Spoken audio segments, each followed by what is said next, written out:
ce să faci decât să oferi oportunități. Bună, numele meu este Ana Maria Prosac, sunt cursant în anul 3 la specializarea asistent medical generalist. Hai de tine să-ți prezint școala Fe Constanța.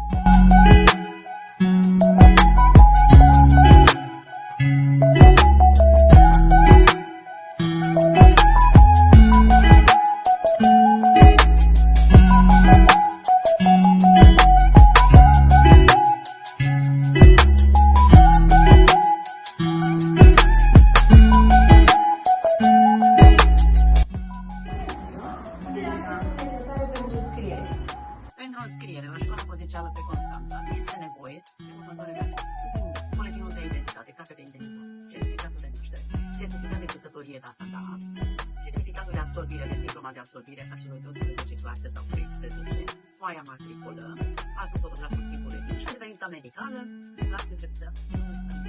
Și dacă nu este problema bacalaureat? Nu este nicio problemă, important este să aibă cele 12 sau 13 clase terminate pentru calificările asistent medical generalist, asistent medical barometric și asistent medical farmacie să recunoscute pe